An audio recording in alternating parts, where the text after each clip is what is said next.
Hello, guys. Trust you're doing great. It's your girl Emisi, and it's great to be doing this with you again. Guess what, guys? If you do not know where you're going, if you've not met you, if you're not sure of the things you want to achieve in life, at least to a large extent, you don't have any business being in a relationship. Yes, you heard me right. If you've not met you, you don't know where you're going, you don't have an idea of the destination you're headed, you have no business being in a relationship. Yes, I said it. It's like a bus going to Badagry, or sorry, an individual going to Badagry, and there's a bus going to the island.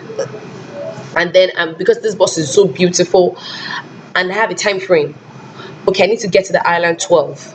I'm at the bus stop, say 10. Already I'm thinking, will I get, sorry, I need to get to Badagry 12. I'm at the bus stop by 10. I'm already thinking, my God, I can't make it. And then there's this bus going to the island, beautiful, AC-fied, on point. Am I going to board that bus? Now I have two options. The question is, what am I going to do at Badagry? Do I think is important, or how valuable is it to me? Right?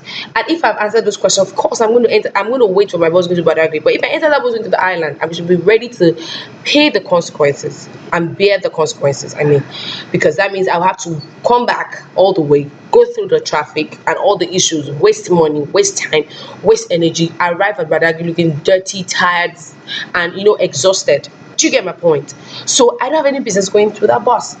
That is the same thing with our lives and our relationship. If you don't know where you're going, you don't have a business going to enter in a relationship. You know why? You don't even know if you're going to the Badagry or going to the island. So a boss comes, a guy comes around and he's like, hey, babe, let's do this. Or a girl is around and like, I'm ready for you. And you're like, okay, let's go. You don't even know where the person is going. You don't know where you're going. And that's a problem. So you need to meet you first before you go into the relationship. You need to understand you first before you say yes to anyone. Yes, I mean this.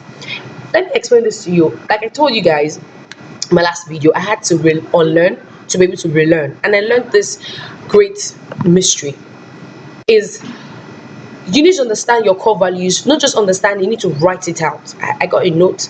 I wrote it out before somebody comes in, so it was even very useful because when I wanted to decide if it was my husband or not, I just went back to my book. I started praying. I went to see because Pastor just said something. Many of us were praying and waiting for God to send you that person, but you've not even done your own homework.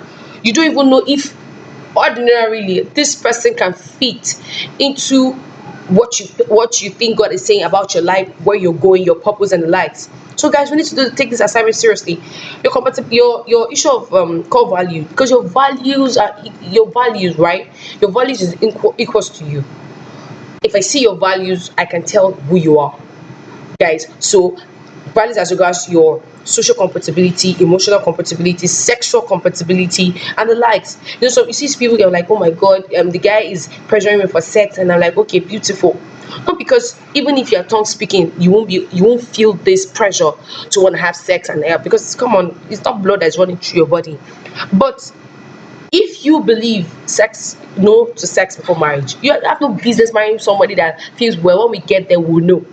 Because guess what, when we get there the real him will come out. I want the sex before marriage. So that's what I'm saying. So I knew, for instance, I knew, okay, sex is a no because of my relationship with God, what I believe and likes. I also looking for someone that just, what's your idea? I need someone that's not telling me what I want to hear, because that's another problem. You get into a relationship and you're waiting for the person to, you're trying to lord your idea over the person. You're trying to make the person see your values as their own as well. That's wrong. So you need to meet you first. Another example is because of the kind of person that I am and what I do. Okay, I always have events. There's always an event. Sha.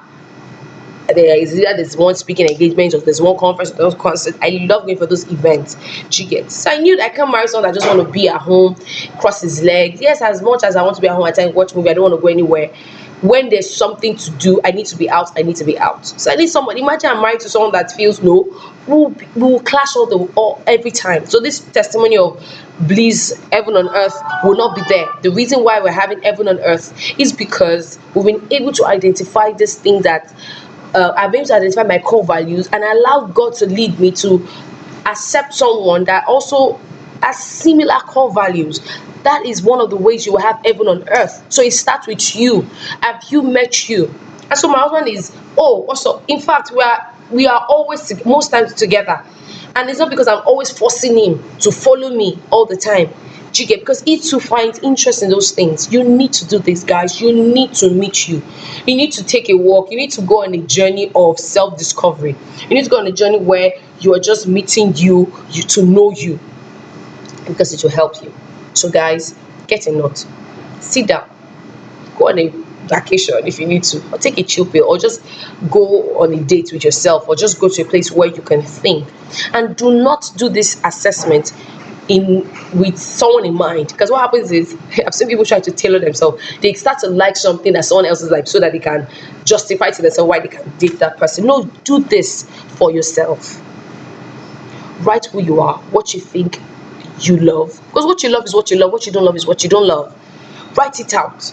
Now, if you now want to add, it must have pink lips, must have 7 chest pack, whatever, well, that's left for you. But what I'm talking about here are core values, because all those other ones will come and go. Core values, your value is you. Who you are is equals to your values. What your values is equals to is the things that help you take decisions. Why you act the way you do can be traced to the values you hold dear. So meet you, because if you've not met you, you don't know where you're going, you don't know who you are, you don't know the things you like and the things you don't like. You don't have a business being in a relationship, because guess what, you're just going to be turning around to everything someone is saying. And guess what, another thing I want to address here, being in a relationship with a guy, all right, you have to remove this mentality of the guy is doing you a favor or the girl is doing you a favor. No, we are both exchanging value. It's an esteem issue. It's a problem to be in a relationship, because I've seen ladies be in a relationship and they are there and feel like the guy is doing them a favor. I've been there too.